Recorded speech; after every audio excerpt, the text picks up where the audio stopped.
according to social media, a lot of people say that, why is Valentine's Day such a big deal? Every day should be Valentine's Day. So if you feel that way, just pretend that the day that you're watching this is Valentine's Day. I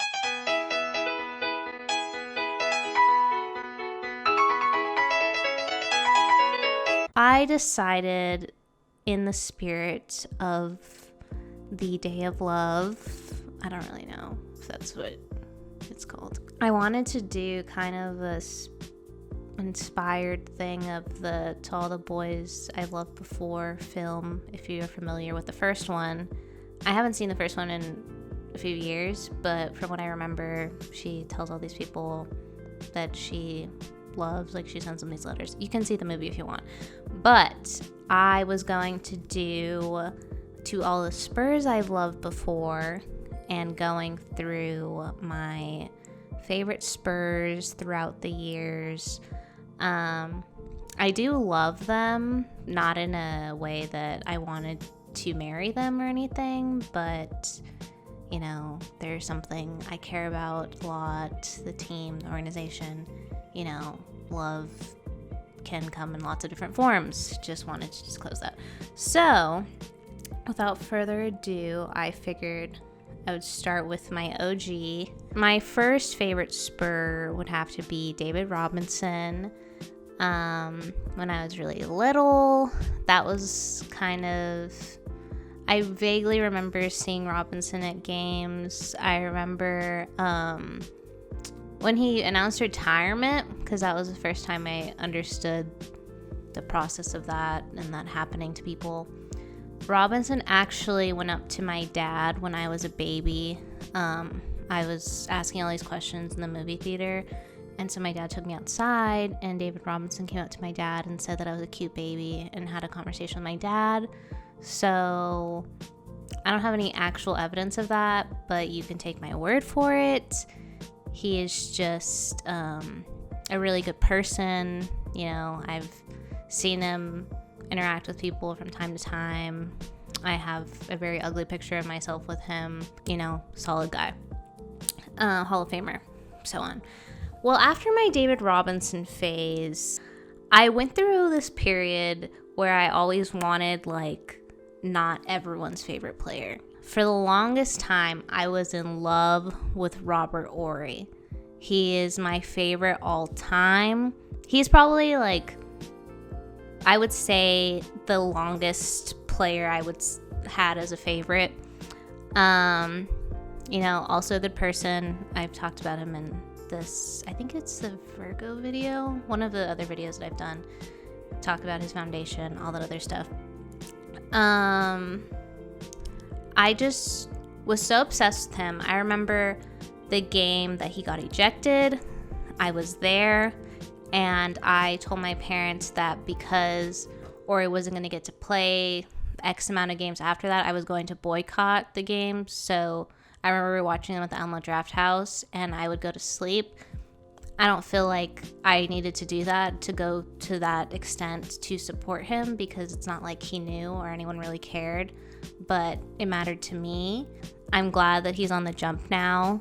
Oh, this is another good story. So this is kind of, I don't want to discourage any children. So this is kind of when I started to not know if Santa's real. Because for Christmas, I asked Santa for a Robert Orry jersey, and Santa got me a silver Tony Parker jersey. And something about that just didn't add up for me. You know, I felt like if Santa's elves could make all sorts of things happen, trains, toys, stuff like that, why couldn't they stitch me a Robert Orry jersey? And they gave me a silver Tony Parker jersey, which is still a nice jersey. Thank you, Santa. But to other Santa skeptics out there, think of that story. So, moving on. For the little amount of time that we had this player, he was my favorite, and that was Roger Mason. If you don't remember who Roger Mason is, that's okay. but he wasn't a phenomenal player, but he was, in my opinion, a good role player. I don't know what drew me to him exactly. I was looking at where he is now. I don't really know. He's like 40 now. Last team he played for was the Heat. He was not going to be retired, and you're probably not going to hear people talk about him. He was just like a George Hill kind of guy, I would say. Like, you knew he was good, but he wasn't like, we're going to give this man the supermax. And I think we had him for maybe 2 seasons, but he made some pretty good, like, last minute plays, some clutch stuff like that, and I was a big fan of him. Then I clung to Bruce Bowen. Bruce was a funny guy, still is a funny guy. I have a picture with him too. I was at a Spurs game with, I think it was Sophia and Charlotte, my friends, and we saw him walking down. I don't remember why I thought to do this, but anyways, he was just like, he sat in the box seats near us for a little bit, and I was like, oh, that's so cool that he's there, this and that. And then they were like, you should go take a picture with him. So I was like, okay, fine. We have some time. I go up to him. I was like, hi, I'm a huge fan. Would you mind taking a picture with me or whatever? And he said these exact words. Yes, hurry, hurry, hurry. And so I turned around and I took this awkward picture. I think I have ombre hair. I can include this picture. I feel less humiliated including it. And then I turned around and he was gone. But I took a picture with Bruce Bowen. I think another reason I liked him, mainly because he was a funny guy. I mean, a lot of people know that I'm a big Shaq fan. I put him in the same category as Bruce. I remember going, watching the Alamo Dome ceremony stuff, after they won the championship, and thanking everyone, and how excited everyone would get when Bruce talked. I actually also went to his retirement ceremony. We sat super high up, but I have a shirt from it. There's only an extra large left. His retirement ceremony is probably I've only been to 3, but his was my second favorite because my first was Duncan and third was Avery Johnson, but we won't talk about that. So, and then my last Spur that I wasn't, not my last one, sorry. There's still a few left. My last favorite Spur. So after Bruce left, I didn't really have a favorite for a little bit. And then my favorite was Kawhi.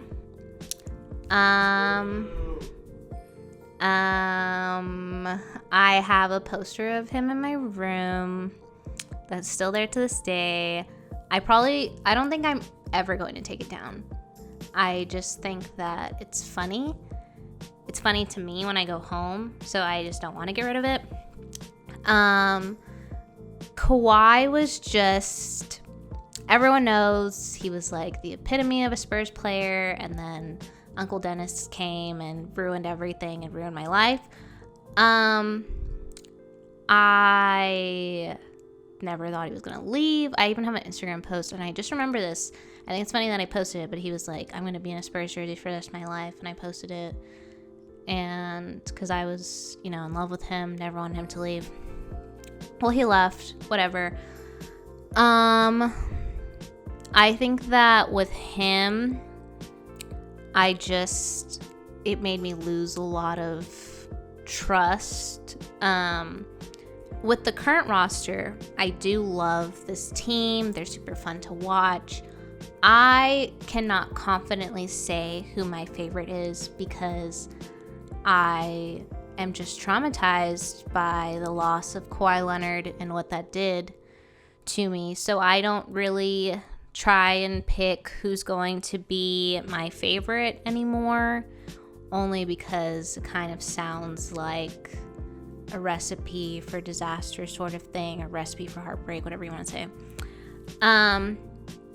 I do say, though, my favorite is Tim Duncan, even though he's not obviously on this team, but like that's the easiest player to say, you know, who's your favorite Spur? Tim Duncan. Like, that's so easy. That's an easy answer. Good guy. If not Tim Duncan, it'd be like Manu. But yeah, Timmy, great dude. Would be really happy to meet him someday. But I think my first Spurs jersey is a Tim Duncan jersey. Maybe my mom can send it to me if I ask her.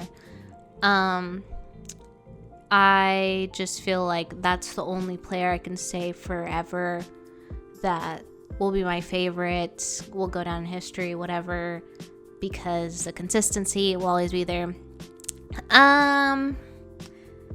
Yeah, I just don't want to say who my favorite is on this roster, because this just feels like, I was even asking Jacob this the other day. I was like, do you think that we're going to lose some of these guys to money from this group? And I don't know, you know, like DeJounte getting really good.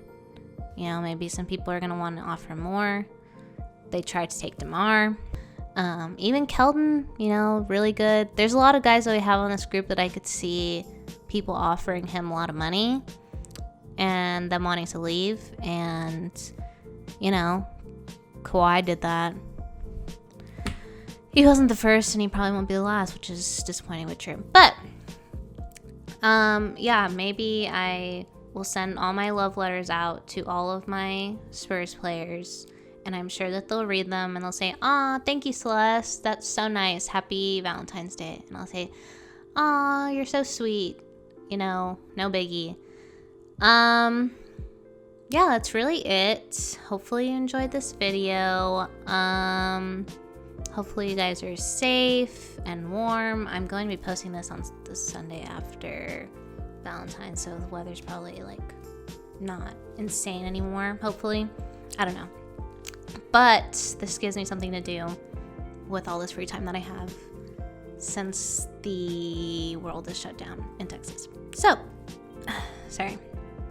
Thank you so much for watching, and goodbye.